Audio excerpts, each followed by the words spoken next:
भगवान के साथ होने पर मिलते हैं यह 8 संकेत। मित्रों, वैसे तो सुख दुख, लाभ हानि, लाभ यश अपयश जीवन के हिस्से हैं और यह सब तो आते जाते ही रहते हैं, लेकिन कुछ लोग अपने जीवन में इतने निराश हो जाते हैं कि उन्हें लगता है कि भगवान को उनकी कोई परवाह नहीं है। कुछ लोग यह सोचने लगते हैं कि भगवान है भी या नहीं। लेकिन हम आपको इस वीडियो के माध्यम से बताने जा रहे हैं 8 ऐसे संकेत जिनके बारे में हमारे शास्त्रों में बताया गया है, और ऐसे संकेतों का मिलना इस बात का साक्षी है कि भगवान आपसे प्रेम करते हैं। दरअसल भगवान अपना प्रेम सभी को अलग अलग रूपों में दिखाते हैं।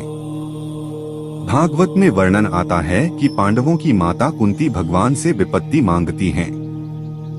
कुंती महारानी कहती हैं कि जब जब हम पर विपत्ति आई तब तक आप हमें बचाने के लिए उपस्थित थे, लेकिन जब आपने हमें हमारा राज्य वापस जितवा दिया तो आप द्वारका जा रहे हैं। इससे अच्छा तो विपत्ति ही हमें दीजिए ताकि आपका साथ हमें प्राप्त होता रहे।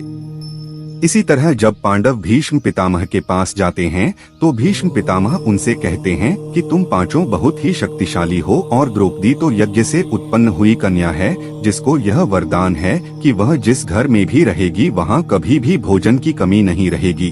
फिर भी तुम लोगों को इतना दुख देखने को मिला, तुम्हारा राज्य छीन लिया गया और तुम्हें अन्याय से वन में भेज दिया गया। तुम्हें जलाकर मारने की कोशिश की गई और क्या क्या षड्यंत्र तुम्हारे साथ नहीं किया गया।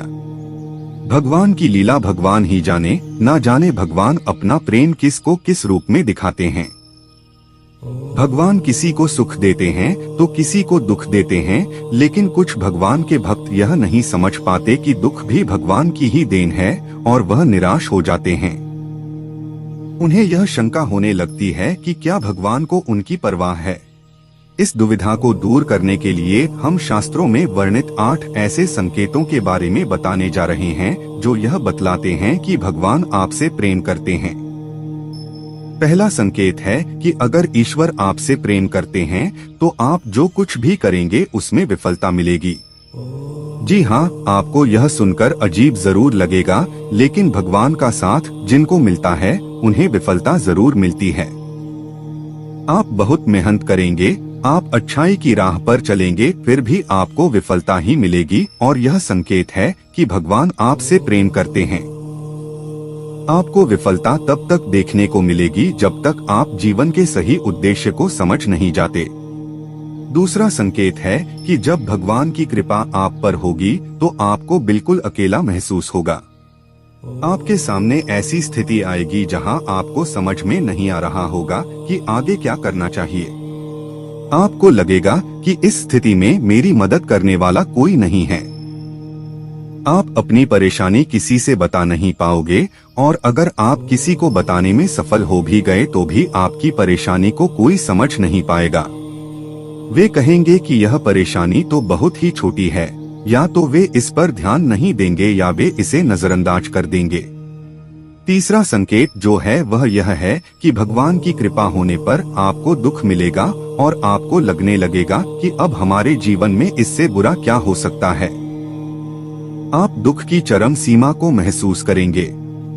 उदाहरण के तौर पर आप देख सकते हैं कि महान संतों के जीवन में क्या क्या घटित हुआ। जब आपके जीवन में बड़े बड़े दुख आने लगेंगे तो आपके मन में वैराग्य उत्पन्न हो जाएगा और आपका मन भौतिक सुखों से आगे बढ़कर भगवान को जानने के प्रयास में लग जाएगा।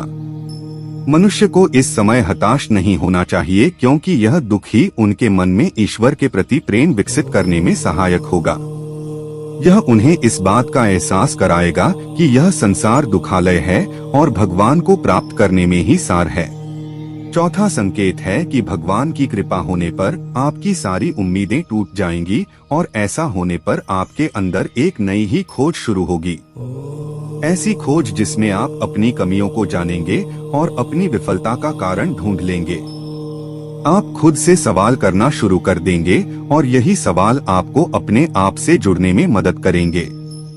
यह जुड़ाव ही आपके जीवन में एक नया बदलाव लाता है। भगवान अगर आपके साथ हैं तो आपके चरित्र में बदलाव होने लगता है। पांचवा संकेत है कि भगवान अगर आपके साथ हैं तो आपके चरित्र में बदलाव होने लगता है। जब आप खुद से जुड़ते हैं और अपनी खामियों को जानते हैं तो आप इनमें सुधार करने का भी प्रयास करते हैं। इससे आप अपने आप को बदलने की प्रक्रिया शुरू कर देते हैं। आप पहले से अधिक शांत और स्थिर हो जाते हैं। जब भी हम भगवान की खोज करना शुरू करते हैं तो इससे हमारे अंदर बदलाव आना शुरू होते हैं और हम इस काबिल बनते हैं कि हम भगवान की ओर आगे बढ़ सकें। छठा संकेत है कि आपका किसी भी चीज में हार और जीत से मन ऊपर उठ जाएगा। यह समय होगा जब आप पूरी तरह बदल चुके होंगे और आपका जीवन को देखने के नजरिए में परिवर्तन आ चुका होगा। आप हार और जीत से ऊपर उठ जाएंगे और किसी भी काम को लाभ और हानि का विचार किए बिना करेंगे।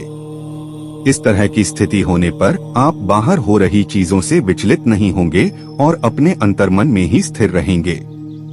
आप भगवान में इतने खोए रहेंगे कि आपको बाहर से मिल रहे दुख और सुख दोनों ही विचलित नहीं कर पाएंगे। सातवां संकेत एक परीक्षा के रूप में होता है।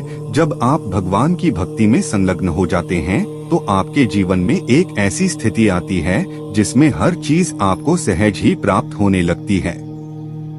सातवें संकेत में आपके पास सारे ऐश्वर्य अपने आप ही आने लगते हैं और आपको उसमें आसक्त होने से बचना होता है। आपको सारी चीजें जो संसार में प्राप्त करना मुश्किल है, जैसे कि धन, ऐश्वर्य, मोक्ष इत्यादि सहज ही प्राप्त होने लगते हैं। ऐसे में आपकी परीक्षा होती है कि आप इन चीजों से आसक्त ना हो और आपका मन भगवान में ही लगा रहे। अगर आप इस परीक्षा को पास कर जाते हैं तो आप आठवें संकेत की ओर बढ़ते हैं। आठवें संकेत में आप भगवान से मिल सकते हैं और उनसे बात कर सकते हैं, जैसे कि आप एक आम आदमी से इस वक्त करते हैं।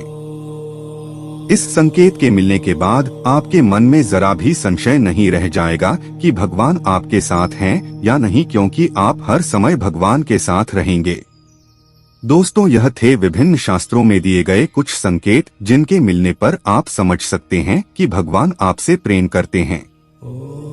यह सब सुनने में अजीब जरूर लग रहे होंगे, लेकिन इनका विवरण कुछ इसी प्रकार दिया गया है। भागवत के एक श्लोक में भगवान स्वयं कहते हैं कि मैं जिस पर कृपा करता हूँ उसका धन हर लेता हूँ। धन चले जाने से उसके सगे संबंधी उसे छोड़ देते हैं और वह तरह तरह के दुख पाता है। उम्मीद है आपको वीडियो पसंद आया होगा। अंत तक बने रहने के लिए आपका शुक्रिया। जब आप खुद से जुड़ते हैं और अपनी खामियों को जानते हैं तो आप इनमें सुधार करने का भी प्रयास करते हैं। इससे आप अपने आप को बदलने की प्रक्रिया शुरू कर देते हैं।